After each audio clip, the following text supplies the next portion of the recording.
Usa ka mabulukon nga relate og pass the smoke-free and vape-free environment law now wall mural ang gibuksan sa Philippine Legislators Committee on Population and Development kon PLCPD karong Biyernes Agosto 14 sa Jonquera Extension sa Cebu City. Gihulagway ni Zachary Borromeo, lead artist sa mong obra, nga ang nakalahi sa mong mural mo ang paggamit nila og editorial cartooning style usa ka estilo nga kasagarang makita sa mga mantalaan ug newspaper.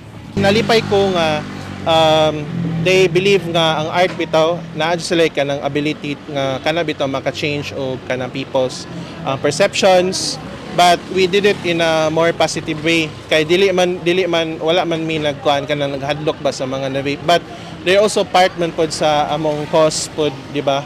Asoy ni Borromeo nga resulta kini sa usa ka collaborative effort nga nagsugod pa ni atong 2023. Pinagi sa pag-post og mga cartoon may tungod sa tobacco control nga nagdasig sa publiko sa paghunong sa vaping. Tungod sa mong kolaborasyon, nakahukom sila nga dalhon ang mong advokasya sa publiko, pinaagi sa art ug sa paghimo sa mural sa dakbayan.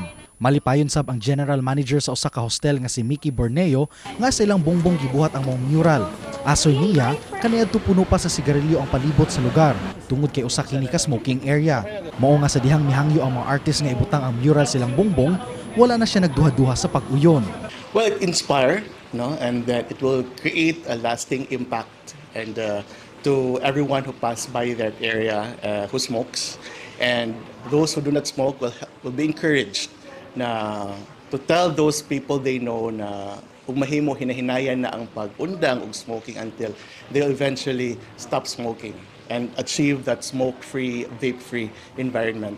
Sumala ni Executive Director ug Child Rights Network Convener Aurora Kilala, mahinungdanon ang maong balaud nun, ilabi na kay daghan gihapong kabatanunan ang na-expose sa second-hand smoke, taliwa sa existing nga balaod ug ordinansa. Asoy niya, base sa Global Youth Tobacco Survey ni atong 2021, upat sa kada 10 ka Filipino youth ang na-expose sa second-hand smoke sa mga public spaces. Panawagan po namin ito sa mga mambabatas kasi top non-communicable diseases are caused by directly related to smoking and exposure to tobacco smoke and vape aerosol. So malaki po ang contribution kung maisa sa batas po ito na makaiwas po sa 4 non-communicable diseases na ito, at sila rin po ang mga pangunahing sanhi ng pagkamatay ng mga Pilipino.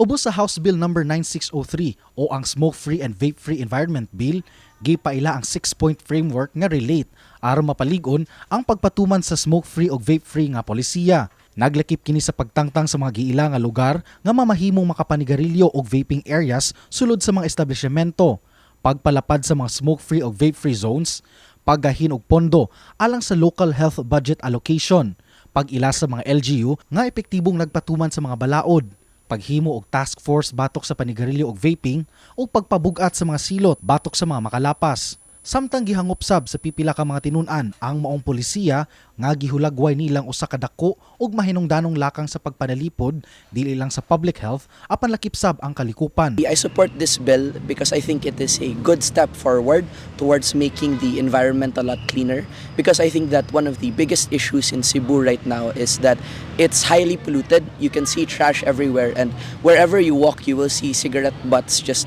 thrown into the sidewalks. The reason why nga ganahan ko nga kanang kuan pod is para ma-safe gyud ang kaning ato ang palibot ni murag ma-lessen bitaw ang pollution bitaw, and to lessen the health related concerns about secondhand smoking.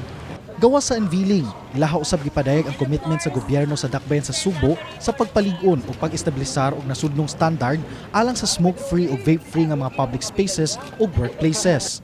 Ang maong kalihukan, gitambungan sa pipila ka mga progresibong grupo sama sa Philippine Smoke-Free Movement kon PSFM ug mga representante sa Cebu City Youth Development Office ug Local Youth Development Council. Kini si RD Morales, alang sa May TV, Cebu.